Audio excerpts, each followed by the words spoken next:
viewers, and welcome once again to Shamu's Equal Access Talk Show on Zonex TV. We are joined tonight by Mr. Charles Mandaza of Leopard Movers. Shamu's Equal Access is out and about today, and today we have visited Leopard's Removals in Epping. We're going to find out exactly what the company is all about. Follow me. Welcome to Leopard Movers here. Yes. We actually busy with stuff that came from Langeban today that we're gonna store in our in our storage. Okay. So welcome through. This is quite a big storage that we have here, sir. Eh? Yeah, it is quite, but yeah, it is big, but it's actually becoming too small for the kind of work. Okay. Are you looking for more premises to rent? Yeah, we're actually on the waiting list. I mean, as soon as we have a vacant unit here, the landlord is gonna offer us another one. Okay. What's going on here? Can you just explain to us? Basically, what we do here, we offer storage facilities, you know. Okay. So some of the stuff we store it there for, I've got stuff that I've stored there for close to 2 years already. Okay. But other stuff is in transit. All right. I mean, in a few days we've got a truck that's going to leave for Joburg. Yeah, there is a huge demand, you know, for storage. Okay. Apparently, it's quite strange that you realize, I mean, you never knew until you get into this industry that you got people that store furniture for years and years, you know. It's, you know, some people, you know, some like your parents die and some are not willing to let go what they inherited from their families. Others got different sorts of reasons. Well, I mean, I came to South Africa at the beginning of 2008. Okay. All I had in my small suitcase was my high school certificates as well as my tertiary certificates. Okay. From there, I went to stay in Mbekweni. It's a township. I stayed in a shack. Okay. I worked all sorts of work you can think of. I worked in a farm. I worked in a construction. But I never lost hope and direction because I knew what I was doing is not what I intended to do, but it was just a stepping stone because I needed to feed my tummy. Okay. Then mid 2008, I found a job in Bellville as a lecturer. It was a private college, so I was lecturing there as an accounting lecturer. All right. But trust me, it was just the name. We were being paid 2,000 rand a month. I think, yeah. Yeah, but then what happened is there was xenophobia. We were transferred from Mbekweni to a place which is called Antonsvlei, which is 10 kilometers away from the train station. Okay. So life became hectic. I was always late for work. I almost lost my job. So eventually the principal said to me, look, all I can do for you, I can offer you a place. He got me a place in Pero, which is costing 1,800. So all I had then was remaining with the 200 rand for my transport and food. But the long story of it, I mean, eventually I got another job as an assistant accountant. Okay. Getting not so much, but a little bit better A from bit more than what we're getting. But then because I then continued to do like part-time lecturing. So from there I was saving every month. I saved. Yeah. And then eventually I bought a truck by mistake. By mistake. Yeah, because at my workplace they were having an auction where they're selling vehicles. I actually wanted to buy a bakkie, but they were all sold out, so I bought this truck. What kind of a truck was that? It was a 3-ton truck. All right. Yeah. So what I did is I started advertising, like on Gumtree, on all other classifieds, you know. Okay. But the truck was an open vehicle. Was an open vehicle. Yeah. Yes. So I mean, I actually got a couple of business, but mostly it was furniture moving. But because it was an open vehicle, I used to have lots of fights with clients because sometimes when it rains and so eventually I decided to quit. I sold the truck. Okay. A year after I sold the truck, I still got phone calls of people requesting the services for furniture mover. Yeah. Then eventually I thought, okay, if I want to venture into this business, I have to buy an enclosed truck. So I got a small 3-ton Mitsubishi Canter. That was in 2012. Okay. At that time, I was still also doing my part-time lecturing as well. So I continued to lecture was yeah. But then the business wasn't sustainable yet. Okay. But I continued to buy trucks. I still had hope that one day things will come right and I'll be able to the business will be able to sustain itself. True. Yeah, then the rest becomes history, because eventually things started working well, and then we actually we were working from home. But 2 years down the line, we decided, you know what, if we want to do this game, because we used to come across clients, if your letterhead says you stay in a residential area, and moving and storage, it's they go hand in hand, So we were losing clients because then we didn't have a storage, but eventually we decided to move here. So we've been here for 2 years, and 2 years, okay. yeah. How's it been going so far? From one truck to how many trucks you got now? At the moment, it's 8. That's a very inspiring story, considering where you came from. So, what's your vision? What do you want to see yourself in the next few years? Look, I'm a banker by profession, but I turned myself from a banker to an entrepreneur. Okay. So eventually, where I want to get is not only focus on transport, but and I do it slowly, and eventually diversify into other lucrative industries, and see how it. Like, for example, which one does you have a passion for that? Look, I mean, obviously being a banker by profession, I mean, I like the financial side of things, but I haven't actually decided on what exactly. Which area to concentrate on. Okay. Yeah, the only setback is, man, we don't get finance, it's tough to get finance. So everything you need to be able to finance it yourself, So that's the other thing that will make you decide to do it slowly, and yeah. Transport and logistics, is it a very lucrative business?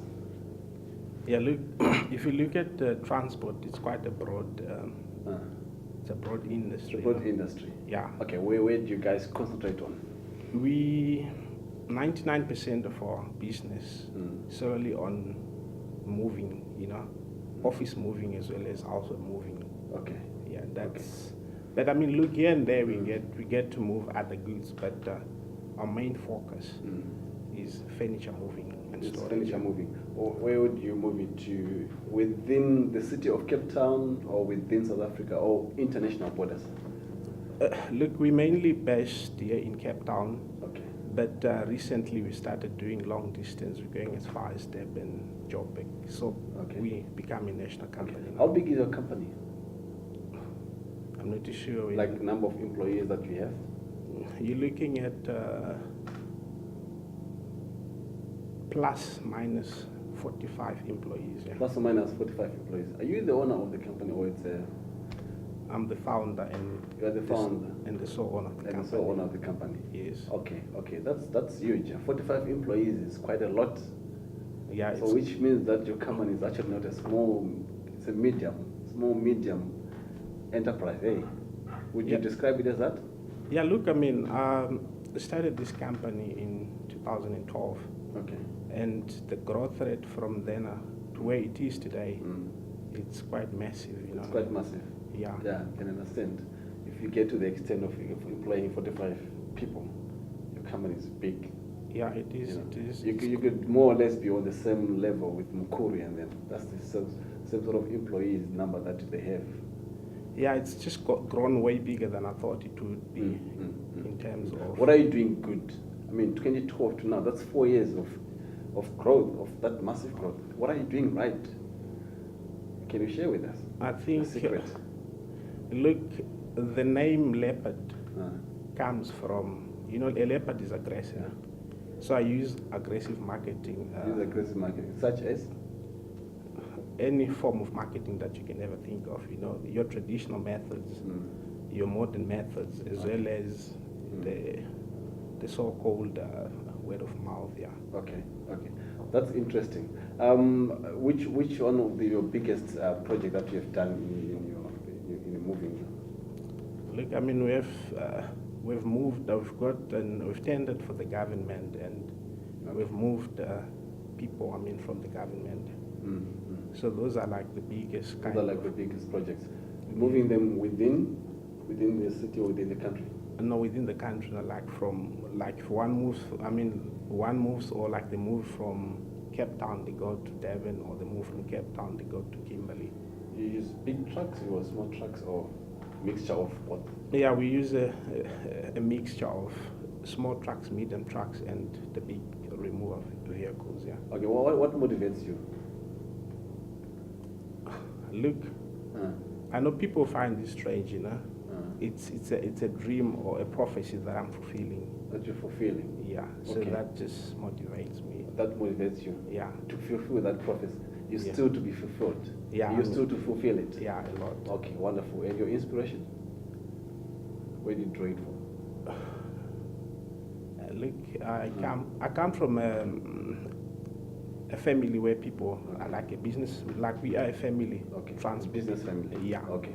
So also in the transport industry? Yeah, also in the transport, but that's back in Zimbabwe in the passenger. Okay.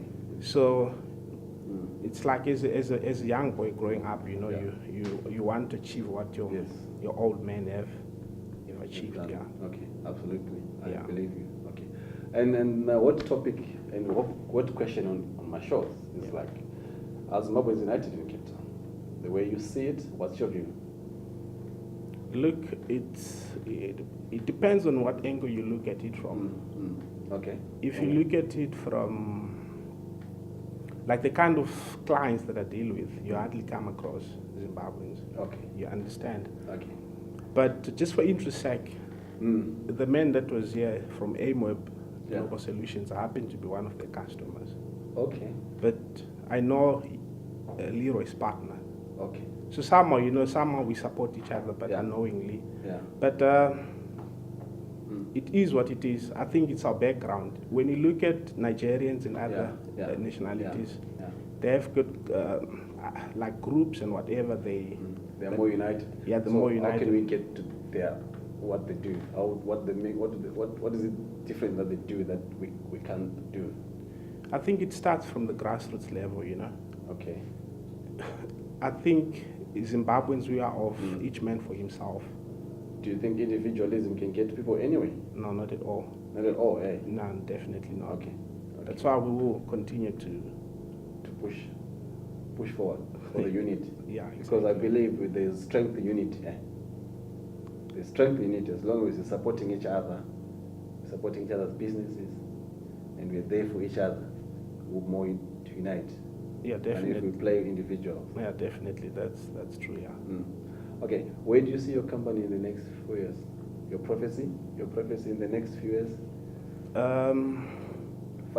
2 years? Look, I believe we almost there in conquering the Western Cape, you know. Okay. Is like to be considered as one of the top moving companies, yeah. Okay. Yeah. So probably, I mean, where it's going, hopefully if I get the right partners, you know, to invest in the business, then you grow big. Yeah. Who's your role model? Myself. Yourself? How can you be your own role model? I'm just kidding. Yeah. Look, it's quite a few people that I. Okay, namely one or two. Strive Masiwa. Okay. Why? Look, his way of doing business and his style of. You hardly find it from an African man. Okay. You understand? That's for me. That's he's my role model. That's your role model. Yeah. Charles Mandaza, thank you very much for coming to the program. We wish you all the best, and we hope to see you again in the near future. It was a pleasure. Back here, when you're telling me that now you've got 90 employees. Charles Mandaza, ladies and gentlemen of Leopard Movers, they are specialized in moving storage and more storage within the Cape Town and South Africa as a whole. Thank you very much. Pleasure. Good evening.